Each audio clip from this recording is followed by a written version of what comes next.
ఆఫ్ఘనిస్తాన్ మీద పాకిస్తాన్ వైమానిక దాడులు జరిపి అనేక మంది ప్రాణాలు తీయడం గర్హనీయమని ఖండిస్తున్నామని భారతదేశ విదేశాంగ శాఖ ప్రతినిధి సోమవారం వ్యాఖ్యానించారు.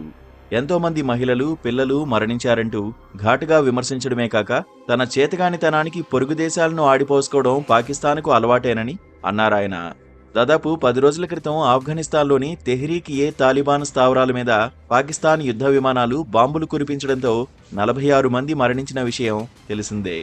దీనికి ప్రతీకారం తీర్చుకుంటానని ప్రకటించిన తాలిబాన్ మరో 4 రోజుల్లోనే పాకిస్తాన్లోని పలు ప్రాంతాల్లో దాడులు జరిపింది. ఈ వరుస దాడుల్లో మంచి చెడ్డలను అటుంచితే ఆఫ్ఘనిస్తాన్ పక్షాన పాకిస్తాన్ను భారతదేశం గట్టిగా తప్పుబట్టడం మారుతున్న రాజకీయానికి, హెచ్చుతున్న సాన్నిహిత్యానికి నిదర్శనం.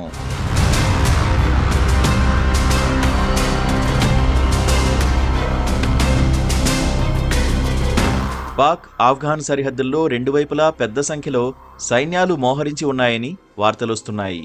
తెహ్రీక్ తాలిబాన్ మీద పాకిస్తాన్ వైమానిక దాడులు చేయడం ఇది రెండోసారి. గతేడాది మార్చిలో కంటే ఇప్పుడు దాడుల మీద తాలిబాన్ మరింత తీవ్రంగా స్పందించింది. ప్రతీకారం కూడా తీర్చుకుంది. అమెరికా అర్ధంతరంగా ఆఫ్ఘనిస్తాన్ను వదిలేసి తట్టాబుట్టా సర్దేసిన కొద్ది గంటల్లోనే ఆ దేశం తాలిబాన్ల వశమైన విషయం తెలిసిందే. వారిని ఎదిరించలేక అమెరికా శిక్షణ పొందిన ఆఫ్ఘాన్ సైనికులు, పోలీసులు పరుగులు తీసిన దృశ్యాలు చూశాం. తాలిబాన్ల పునరాగమనంతో ఆఫ్ఘాన్లు వణికిపోయారు. వందలాది మంది దేశం విడిచిపోయారు. యావత్ ప్రపంచం తాలిబాన్ రాకకు భయపడుతుంటే పాకిస్తాన్ మాత్రం ఎగిరి గంతేసింది. అమెరికా తన మాట విని దేశాన్ని తాలిబాన్కు వదిలేసిందని సంతోషించింది. అల్లా దయతోనే ఇదంతా జరిగిందన్నారు ఇమ్రాన్ ఖాన్. అధికారాన్ని కైవసం చేసుకోవడానికి మార్గాన్ని సుగమం చేసిన తన పట్ల తాలిబాన్ విధేయంగా ఉంటుందని పాకిస్తాన్ పాలకులు భ్రమపడ్డారు. కానీ అనతి కాలంలోనే ఉభయుల మధ్య వ్యవహారం పూర్తిగా చెడింది. గత అవతారానికి కాస్తంత భిన్నంగా స్వతంత్రంగా వ్యవహరిస్తున్న తాలిబాన్ ఈమారు పాకిస్తాన్ ఆదేశాలను, ఆలోచనలను లక్ష్యపెట్టలేదు.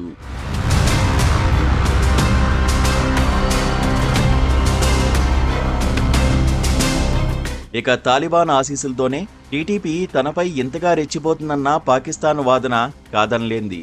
తాలిబాన్ మధ్యవర్తిత్వంతో 2021లో ఇమ్రాన్ ప్రభుత్వం టీటీపీతో చర్చలు జరిపింది. అవి ఫలితాన్నివ్వకపోవడంతో పాటు అమెరికా వదిలిపోయిన చాలా ఆయుధాలు ఈ సంస్థ చేతుల్లో పడ్డంతో అది మరింత బలోపేతమైంది.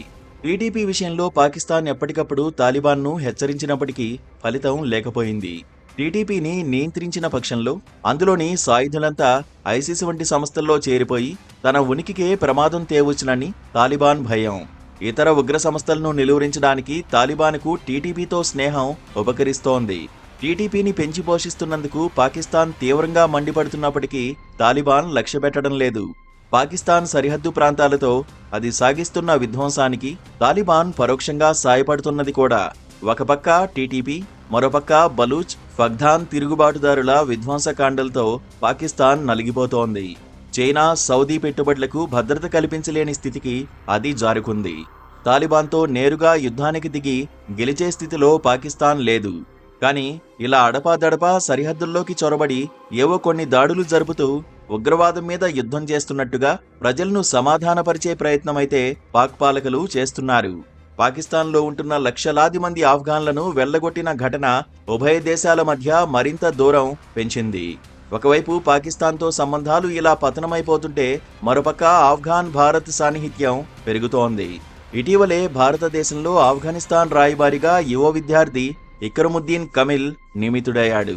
పాక్ ప్రేరేపిత ఉగ్ర సంస్థలను తన భూభాగంలో అనుమతించకుండా, భారతదేశానికి వ్యతిరేకంగా వ్యవహరించకుండా తాలిబాన్ ఉన్నంతకాలం ఈ స్నేహం కొనసాగుతుంది. పాకిస్తాన్ను తల ఎగరవేయకుండా సరిహద్దుల్లో ఉంచేందుకు తాలిబాన్తో స్నేహం ఉపకరిస్తుంది.